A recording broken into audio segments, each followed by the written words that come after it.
الحمد لله رب العالمين والصلاة والسلام على سيد المرسلين وعلى آله وصحبه أجمعين وبعد. أعوذ بالله من الشيطان الرجيم.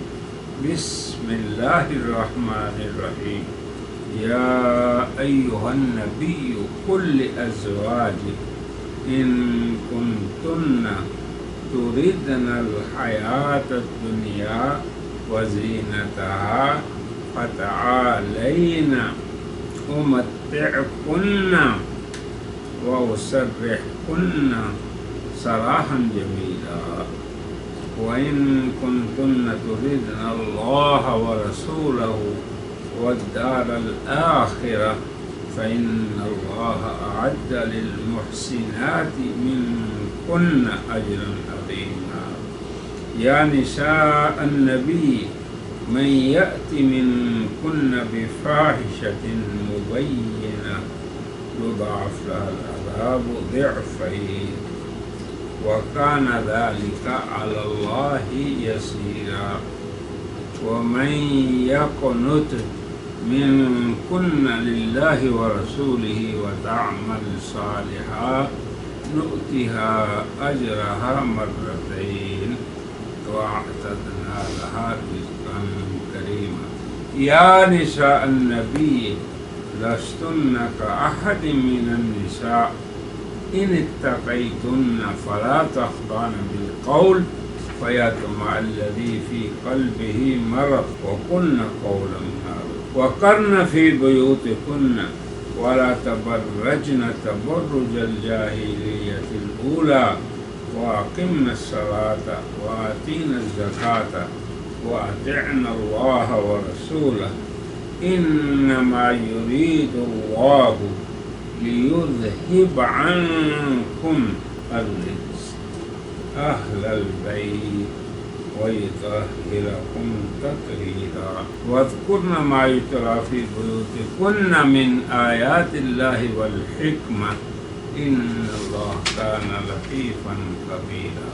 برادران اسلام، معزز سامعین و محترم ناظرین، آج کی اس مجلس میں ہم جس مسئلے پر آپ کے سامنے گفتگو کر رہے ہیں وہ ہے قرآنی اہل البیت، یعنی قرآن کی نص نے جو میں نے آیات آپ کے سامنے پڑھی ہیں ان میں کسے اہل بیت کہا. تو ابھی میں نے آپ کے سامنے سورہ احزاب کی آیت نمبر 28 اور آیت نمبر 29 اور آیت نمبر 30 پھر آیت نمبر 31 اور پھر آیت نمبر 32 اور آیت نمبر 33 اور 34.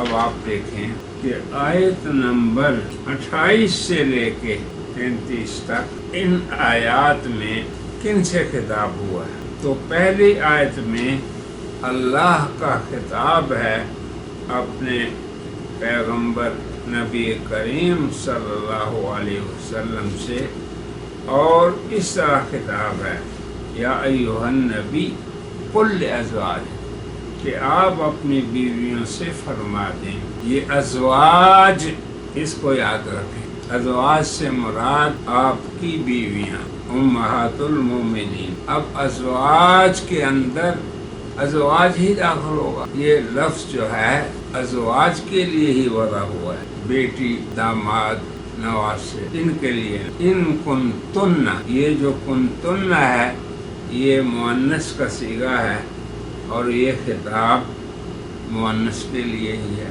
اس میں کوئی مذکر داخل نہیں ہوگا. آگے ہے تردنا، یہ بھی مؤنث کا صیغہ ہے. اے نبی آپ اپنی بیویوں کو کہہ اگر تم دنیا کی زندگی اور اس کی زینت چاہتی فتعالینا. اب آپ دیکھیں تعالینا یہ بھی جمع مؤنث کے لیے ہے، مذکر کا کوئی دخل نہیں اس میں. امتعکن، کن یہ خطاب بھی مؤنث کے لیے. تو آؤ میں تمہیں کچھ نفع دے دوں، پیسے کچھ فائدہ پہنچا دوں. پھر تمہیں اسرح کننا، یہاں پر بھی کننا کا لفظ ازواج کے لیے ہے، سراحن جمیلہ، اور تمہیں اچھی طرح رخصت کر۔ یہ آیت نمبر 28 ختم ہوئی، جس میں ازواج، پھر کنتن، پھر تردن، پھر تعالینا امتعکن واسرحکن، یہ تمام الفاظ جمع مؤنث کے صیغے ہیں، اور یہ تمام خطاب ہے نبی کریم صلی اللہ علیہ وسلم کی زوجات اور امہات المومنین۔ اب دوسری آیت آ جائیں، آیت نمبر 29۔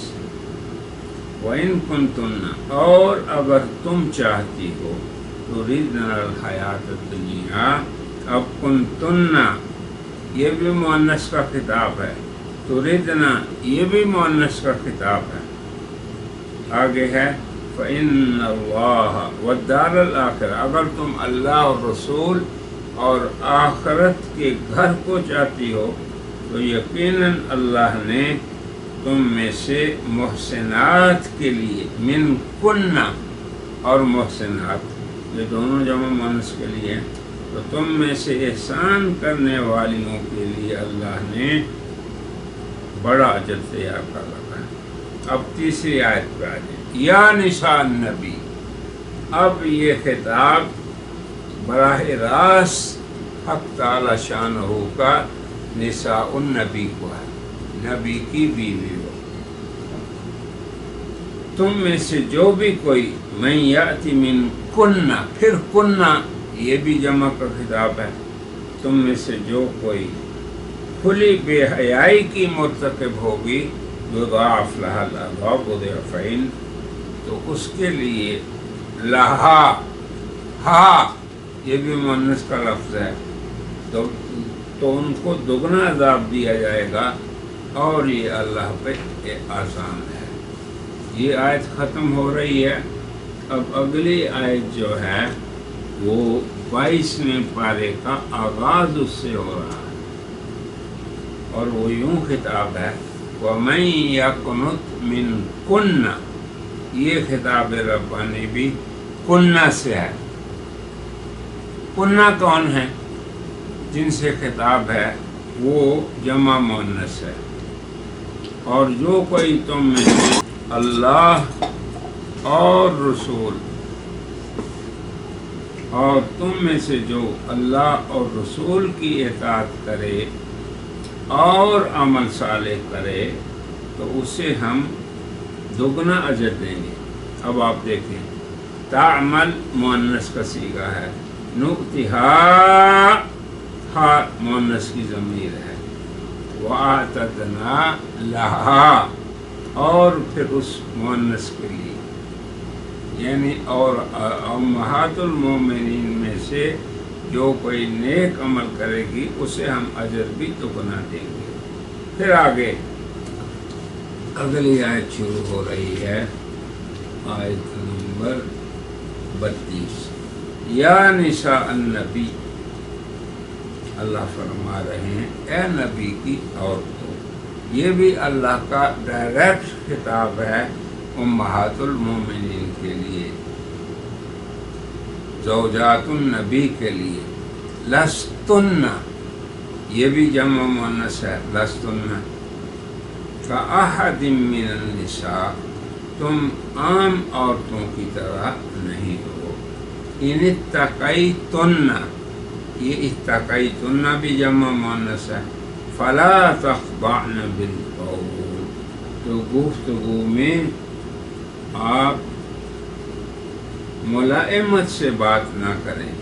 فیطمع الذی فی قلبہ مرض، جس کے دل میں بیماری ہے وہ کیا کرے گا؟ لالچ کرے گا۔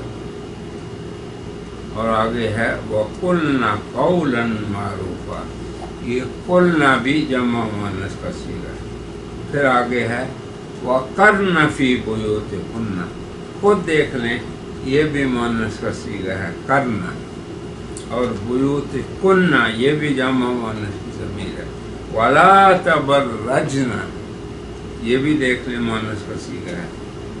اور آگے ہے وَأَقِمْنَ الصَّلَاةَ، یہ بھی جمع مؤنث ہے، اور نماز کو قائم کرتے رہنا. وَآتِينَ، یہ بھی جمع مؤنث ہے، زکوٰۃ دیتی رہنا. وَأَطِعْنَ اللَّهَ وَرَسُولَهُ، اطعنا بھی جمع مؤنث ہے. اب اس میں کوئی مذکر یہاں تک داخل نہیں ہوا، نہ کوئی لفظ مذکر کا ہے. آگے دیکھیں انما یرید اللہ لیذہب عنکم الرجس، اللہ تعالی تم سے آلودگی کو دور کرنا چاہتے ہیں. اہل البیت، اے گھر والوں. اللہ، یہ ہے اہل بیت. اے اہل بیت، اللہ تعالی تم سے آلودگی کو دور کرنا چاہتے ہیں. اور یطہرکم تطہیرا، تمہیں خوب پاک صاف اللہ تعالیٰ کرنا چاہتے ہیں. اب یہ آیت نمبر 33 ہے. آگے دیکھیے، آیت میں جو تطہیر کا لفظ آنا تھا وہ سن لیا آپ نے. آگے ہے وَاذْكُرْنَ، یہ بھی جمع مؤنث کا صیغہ ہے، اور خطاب عورتوں کو ہے، نبی کی بیویوں. اور تم یاد رکھو جو تمہارے گھروں میں اللہ کی آیات اور حکمت کی باتیں تلاوت کی جاتی ہیں. یقیناً اللہ خوب باریک بین ہے. اب مختصر یہ میں آپ سے سوال کرتا ہوں کہ ان آیات میں اللہ کا اپنے نبی کو خطاب ہو، اور کس کو کہنا ہے؟ ازواج کو. پھر اللہ تعالی ازواج کو براہ راست خطاب کرے یا ایھا النبی کو، یہ تو بات ہو گئی. اور آگے ہے یا نساء النبی، پھر بھی نبی کی بیویوں کو. پھر آگے ہے وَمَن يَقْنُتْ مِنْكُنْ، پھر آگے ہے وَقَرْنَ فِي بُيُوتِكُنْ. اب سوال یہ ہے کہ اللہ تعالیٰ کی قرآن مجید کی ان نصوص نے کس کو خطاب کیا؟ صرف اور صرف اور صرف ازواج مطہرات، زوجات النبی کو. اور آخر میں جو اہل البیت کا لقب دیا قرآنی نص نے، وہ صرف اور صرف اور صرف ازواج کو دیا. تو آپ سمجھ گئے کہ قرآنی نصوص نے اہل البیت زوجات النبی کو فرمایا،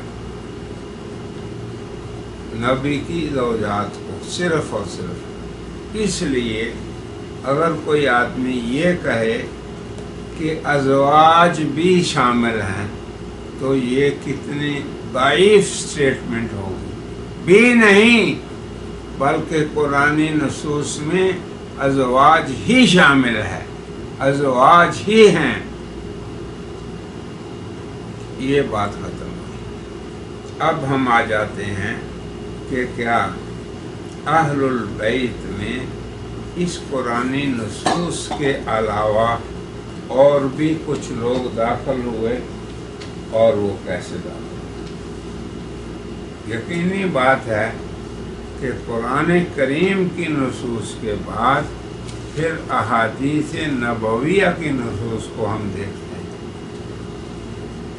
تو ہمیں یہ نظر آتا ہے کہ جب نبی کریم صلی اللہ علیہ وسلم نے یہ شرف اور یہ مرتبہ اہل بیت کا دیکھا، یعنی اپنی بیویوں کا، اور ان کو جو خطاب ہوا براہ راست یا نبی کریم صلی اللہ علیہ وسلم کے ذریعے سے، تو اس خطاب میں بڑی فضیلت آئی. اللہ تعالیٰ نے ان کی تطہیر کا اعلان فرمایا. تو یہ جتنے اوامر اور جتنی نواہی یعنی جتنے امر کے سیغے ہیں، یہ کرو یہ کرو یہ کرو، یا نہیں کہ ہیں یہ نہ کرو یہ نہ کرو، یہ سب کے سب حضور صلی اللہ علیہ وسلم کی زوجات کے لیے ہیں. تو کتنا بڑا ظلم ہوگا کہ کوئی شخص یہ کہے کہ زوجات بھی شامل ہیں، بلکہ بنص قرآن زوجات ہی شامل ہیں.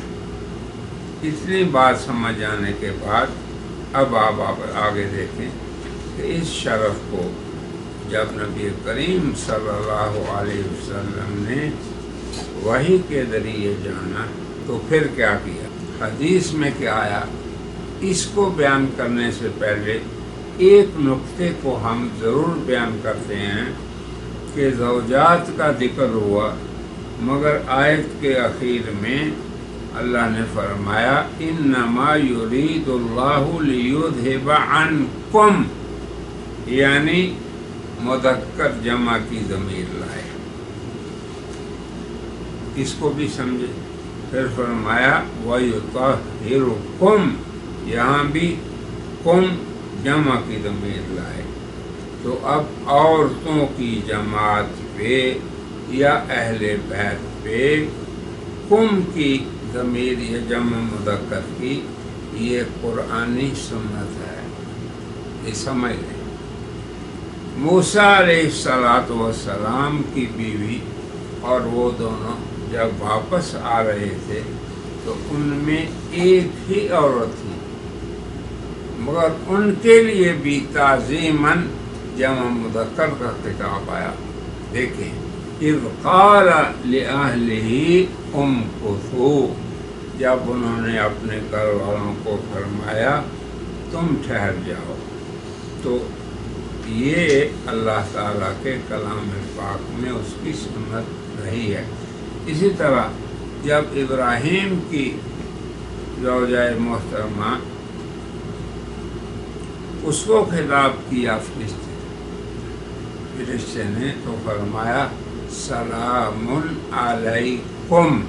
یہ جمع مذکر کا خطاب تعظیم کے لیے آیا. اہل البیت، ان کو بھی یہی کہا جو یہاں ہوا. تو اب اس کا مطلب یہ نہیں ہے کہ یہ جمع مذکر کا خطاب زوجات کو نکال دے گا. انا للہ. آج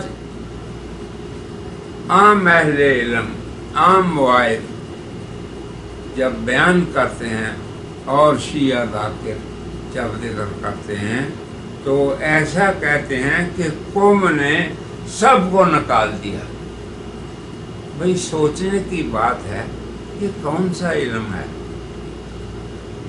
ہاں نبی کریم صلی اللہ علیہ وسلم نے جب یہ فضیلت دیکھی تو پھر آگے حدیث میں آتا ہے کہ نبی کریم صلی اللہ علیہ وسلم نے جو حدیث قصہ مشہور ہے، ایک چادر میں فاطمہ و علی رضی اللہ عنہما اور حسن اور حسین رضی اللہ عنہما ان کو لے لیا اور فرمایا اللہم ہؤلاء اہل بیتی فطہرہم تطہیرا.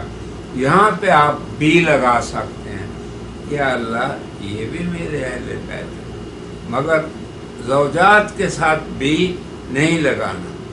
یاد رکھیں آپ بھی، کیونکہ قرآنی نص جو قطعی الدلالت ہے، قطعی الثبوت ہے اور قیامت تک وہ واجب العمل ہے، منسوخ نہیں. اس نے زوجات کو خطاب کیا. مگر حدیث میں جب رسول اللہ صلی اللہ علیہ وسلم نے اضافہ فرمایا، اور کس طرح اضافہ فرمایا کہ اللہ یہ میرے اہل ہیں، یہاں بھی لگا لیں آپ، یہ میرے اہل بیت ہیں فطہرہم تطہیرا. تو اب اہل بیت کے دائرے میں وسعت نبی کریم صلی اللہ علیہ وسلم کے اس بیان سے ہوئی۔ دنیا میں کوئی مسلمان ایسا نہیں جو یہ نہ مانتا۔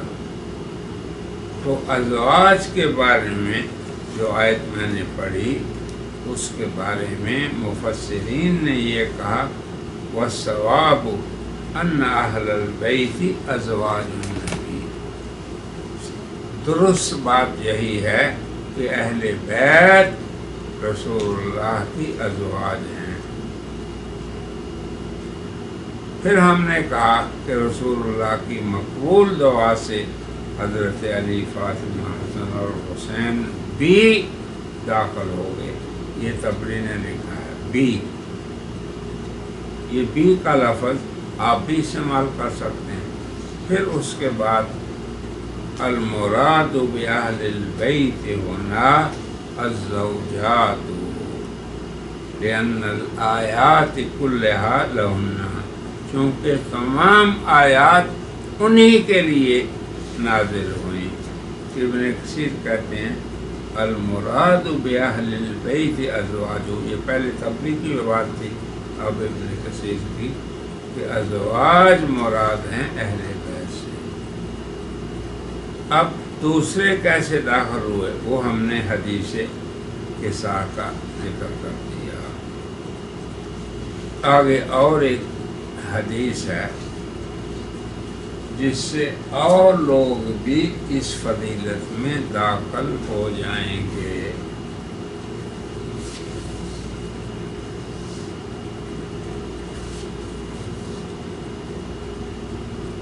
ایک حدیث میں ہے،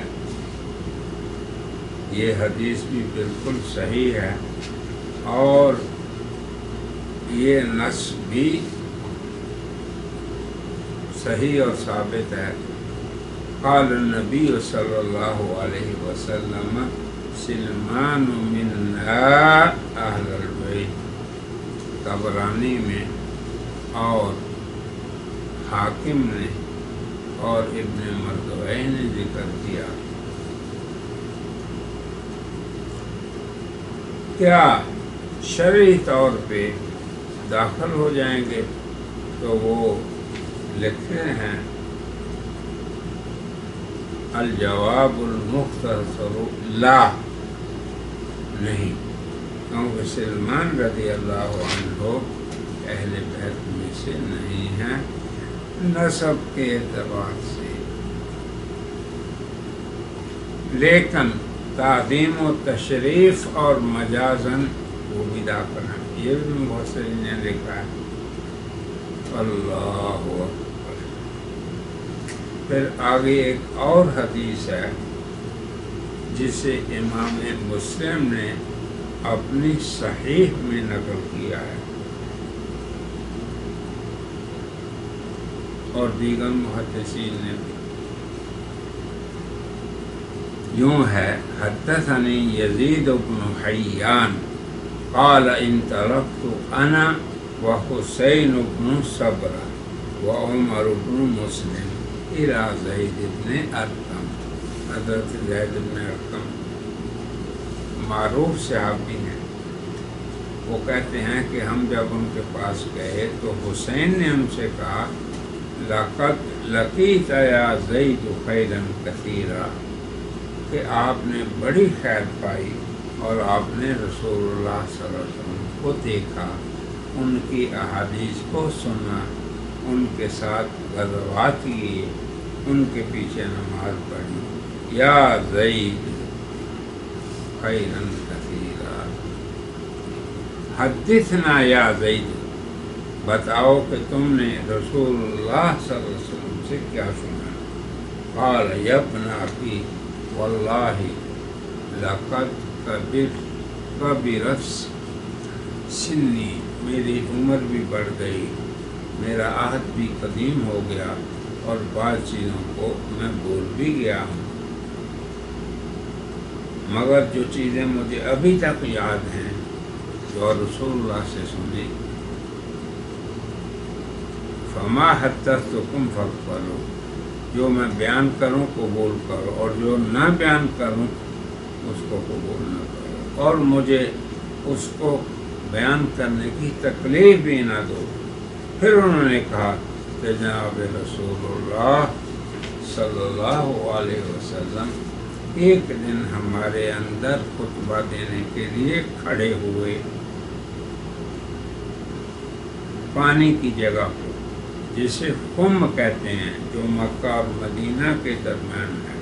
پھر آپ نے اللہ کی حمد کی، اس کی ثنا کی، بات فرمایا، تذکیر کی، پھر کہا اما بعد الا یا ایھا الناس، اے لوگو میں بشر ہوں، قریب ہے کہ میرے اللہ کا قاصد میرے پاس آ جائے اور میں اس کی بات مان کر اللہ کے پاس چلا جاؤں۔ میں تمہارے اندر دو چیزیں چھوڑ رہا ہوں، اولہما کتاب اللہ، پہلے اللہ کی کتاب ہے جو ہدایت ہے، نور ہے، اور اسے مضبوطی سے سامجھو۔ پھر رسول اللہ نے اللہ کی کتاب میں رغبت دی، پھر فرمایا وَأَهْلُ بَيْتِي، اور میں کیا چھوڑ رہا ہوں؟ اپنے اہل بیت۔ اب یہ دیکھیں کتنی بڑی فضیلت ہے جنہیں رسول اللہ اپنا اہل بیت فرمائیں گے۔ قرآن والی بات میں آپ کے سامنے کر چکا ہوں، اذکرکم اللہ فی اہل بیتی، اذکرہم اللہ فی اہل بیت، 3 بار آپ نے فرمایا۔ پھر حسین نے کہا ومن اہل بیتی یا زید، کون ہیں؟ الیس نساؤہ من اہل بیتی، کیا آپ کی بیویاں اہل بیت نہیں؟ قال نساؤہ من اہل بیتی، وہ ان کے اہل بیت ہیں۔ آگے سنیں ولیکن اہل بیتہ من حرم الصدقۃ بعدہ، جن پہ آپ کے بعد صدقہ حرام ہے۔ پھر انہوں نے پوچھا ومن ہم، وہ کون ہیں؟ قال ہم آل علی و آل عقیل و آل جعفر و آل عباس، فرمایا وہ آل علی ہیں، آل عقیل ہیں، اور آل جعفر ہیں، اور آل عباس ہیں۔ پھر فرمایا کل ہؤلاء حرم علیہم الصدقہ، ان پہ صدقہ حرام ہے۔ قال نعم، تو جن پہ صدقہ حرام ہے اور وہ ذکر بھی کر دیے گئے، آل علی، عقیل، ابن عباس رضی اللہ عنہ، اور آل جعفر اور آل عباس۔ اس حدیث کو امام مسلم نے اپنی صحیح میں روایت کیا ہے۔ تو کہنے کا مطلب یہ ہے کہ یہ تیسری بار اہل بیت میں کا بیان ہو رہا ہے۔ پہلا بیان قرآنی اہل بیت، وہ صرف ازواج مطہرات ہیں۔ دوسرا بیان حدیث قصہ والے اہل بیت، تو وہ ہم نے بتا دیا حسنین اور ان کے والدین۔ اور تیسرا بیان یہ کہ جن پہ صدقہ حرام ہے، اس کا بھی ذکر ہم نے کر دیا۔ اور وہ کون ہیں؟ آل علی، آل عقیل، اور آل جعفر اور آل عباس۔ یہ تو الحمدللہ ہم نے مفصل طور پہ اہل بیت کا ذکر بالترتیب کر دیا۔ قرآن کریم کی نصوص میں صرف ازواج مطہرات، حدیث قصہ میں صرف حضرت علی و فاطمہ اور حسنین، اور اس جو حضرت زید والی مسلم نے حدیث نقل کی، اس میں آل علی، عقیل اور آل ابن عباس، یہ سارے کے سارے داخل۔ اللہ تبارک و تعالی ہمیں ان اہل بیت کی قدر کرنے کی توفیق عطا فرمائے۔